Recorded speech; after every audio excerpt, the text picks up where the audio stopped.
Well, I can't really say that I was naive in the very beginning.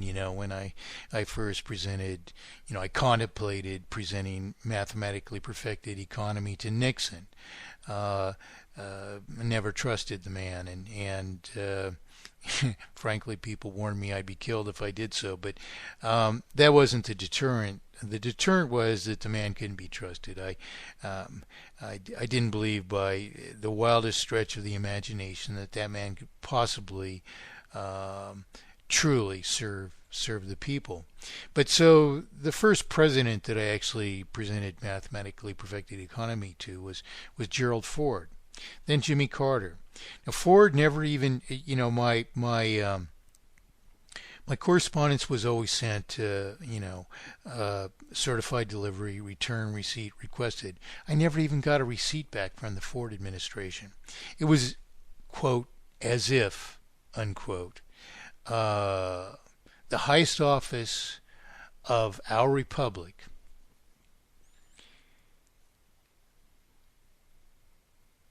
was most concerned with eliminating the possibility that any evidence existed that they received such a proposition which was incumbent upon them, if they truly served the people, to respond to.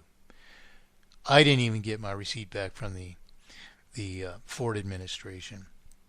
The Carter administration, the my receipt, I thought it was somehow disappeared also, but although they're generally returned in approximately 2 weeks, I never received my receipt from the Carter administration.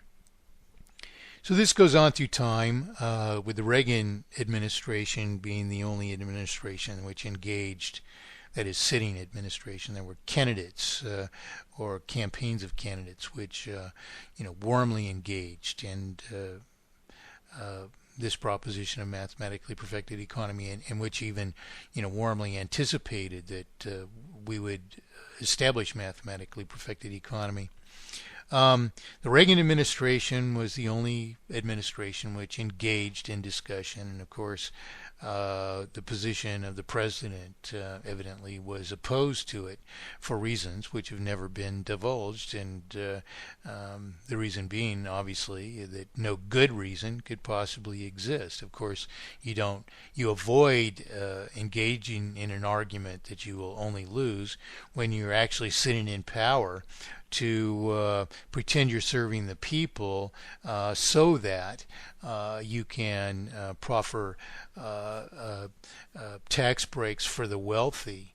Um, so, you know, this all ultimately, proceeds to the present Obama administration, and the Obama campaign warmly engaged me. That is, campaign regulars, people in the lower levels of the campaign, warmly engaged in this proposition of mathematically perfected economy, and insisted that I send it to their purported economic policy team in Chicago.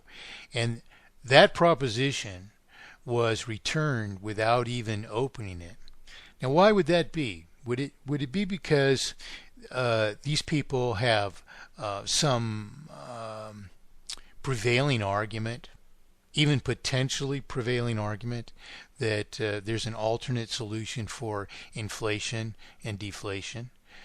Obviously not, because the only thing which can possibly solve inflation and deflation, which are defined respectively as increases or decreases in circulation per represented wealth, the only thing that can solve them is to maintain a circulation which at all times is equal and fully disposable to the to representations, or to represent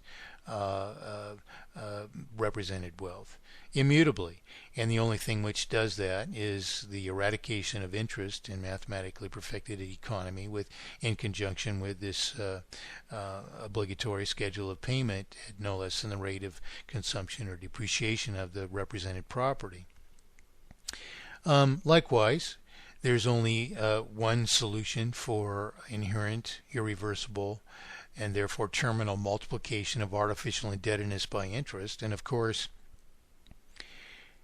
that crime is the very purpose that the so-called Federal Reserve exists, and the financial, so-called financial community promotes these candidates into office who will persist in giving leeway for this crime to be perpetrated upon us internally, lifespan after lifespan after lifespan, Great Depression after Great Depression after Great Depression. So this is why this is a stupid question that we're asking. Why didn't the administration go and ask about this? The Obama economic policy team, on behalf of the Obama administration, returned my proposition of mathematically perfected economy unopened. How could they do this? But that they understand that there's one and one only mathematically perfected economy, which alone serves the people. They know that.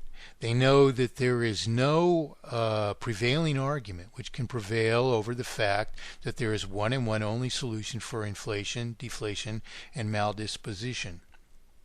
There is likewise one and one only solution for systemic manipulation of the cost or value of money or property. And as I've just explained, there's one and one only solution for inherent, irreversible, and therefore terminal multiplication of artificial indebtedness by interest, which of course is the eradication of interest. And of course, so there is one and one only solution for inherent, irreversible, and therefore terminal multiplication of artificial indebtedness, which is the eradication of interest.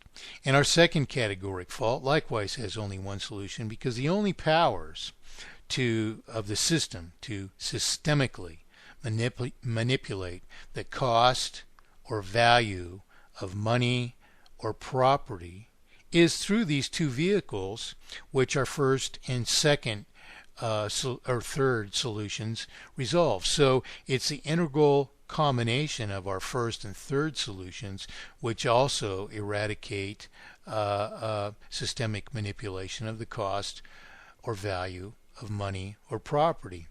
There's no argument against this. These are pure, simple, elementary mathematic facts. So why did the Obama administration return my proposition of mathematically perfected economy? Because change you can believe in, evidently, is a mere perpetuation of this deception.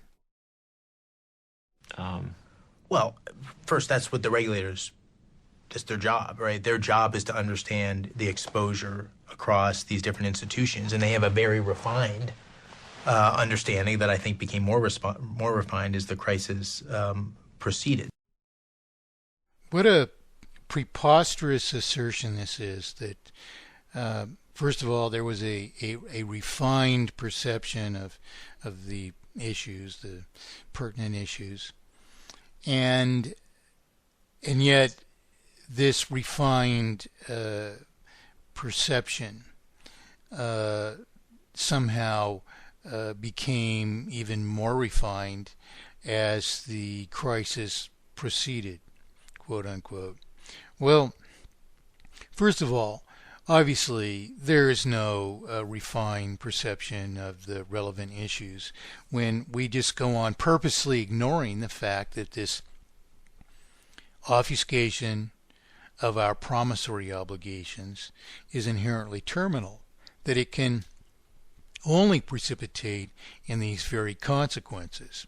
I mean, after all, if we just opened our eyes what would we do? We would fix all this by eradicating banking itself. We would eradicate the very jobs of these people who are purportedly overseeing all this, and in fact are not seeing anything on purpose, because this is the only way that they can persist in making a living off of us, as they do by unearned taking. So this is it just a ridiculous proposition that a refined perception exists, and that it became even more refined when the crisis proceeded. Well, how could it have become more refined? Did it see better the root causes of this? Did it equip itself to act against the root causes of this, which make this terminal failure, the very conditions of which we are experiencing? Did it somehow perceive something new which enabled it to avoid those consequences, when those consequences are inevitable consequences of the obfuscation of the currency? Of course not. Obviously not.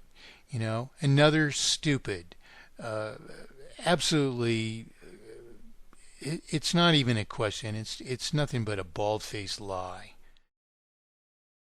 So forgive me, but that's clearly not true. I mean, what do you mean it's not true? In August of 2008, were you aware of the credit ratings held then by Lehman Brothers, Merrill Lynch, AIG, and did you think that they were accurate? Well, certainly by that time, it was always clear that earlier credit ratings weren't accurate because they had been downgraded substantially. No, they hadn't. There was still some downgrading in terms of the industry and concerns, and certainly the stock price. Not some. All those firms were rated at least A2 until a couple of days before they were rescued. Well, then then the answer is I just don't know enough to really answer your question on this particular issue. So this is a refined perspective which purportedly became more refined as the crisis proceeded. Obviously not. Here they're haggling about, when the lies became unbelievable, when they should have known better than the lies they were telling. The truth of the matter is we have people who have mistakenly engaged in pretending that they could provide a candid interview or testament in regard to these improprieties, thinking that no one would even question it, because this has become the sad state of affairs in what used to be objective reporting. So nonetheless, we're still just scratching the surface here. The real issue is at the bottom of this is the fundamental obfuscation of the currency, and to restrict what seemingly are at least more penetrating questions, to restrict their scope to this superficial attention to the mere lies by some of the perpetrators, which relate to downstream consequences which are precipitated by this obfuscation of the currency, is what's wrong here. Good. Answer the question, or ask this question, and hold the person that you're interviewing accountable to provide an answer to it. But that doesn't stop here. Not by any stretch of the imagination does a responsible question stop here. Does it merely relate to why these lies were being told when the facts prove that they were lies, and the cause